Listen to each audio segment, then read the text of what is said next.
Hello everyone, welcome back to Simple Recipes Kitchen. On today's menu we have lobsters with delicious garlic butter sauce. This sauce is yummy and we are going to prepare a live lobster. And if you are wondering how to store your lobster at home in order to keep it alive over a period of time, it is advisable to store the lobster in the fridge, especially in the last compartment, in order to prevent the lobsters from crawling around in the fridge. And at this temperature in the last compartment, the lobsters can survive for at least 24 hours. Relax, sit back and enjoy.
Wow, look at this amazing looking lobster with garlic butter sauce, or with some added sweet corn. You can just imagine how this is tasting.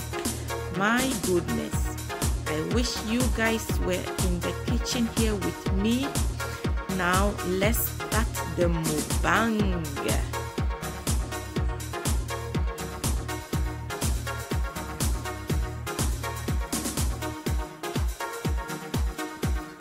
This is one of my favorite parts of the lobster. It is very meaty, and the texture of this, the tail of the lobster, oh my, oh my. You should be here with me in my kitchen to enjoy this with me.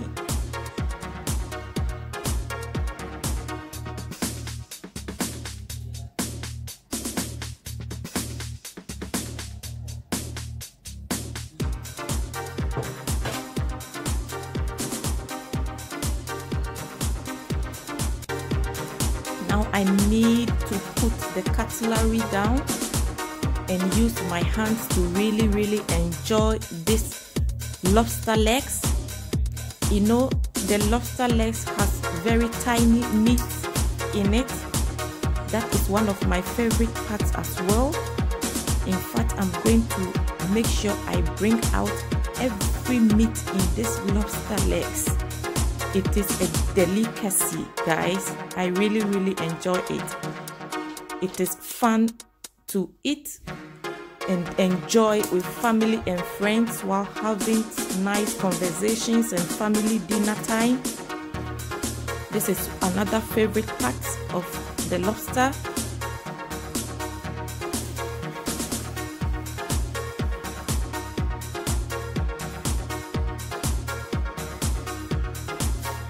Thank you so much for watching. If you have watched the video up to this point, I really appreciate it.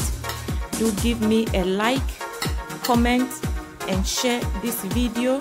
Thank you so much to all my old subscribers, and to the new subscribers, welcome on board to the Simple Recipes Kitchen. Stay blessed and stay safe. See you in my next video. Bye bye.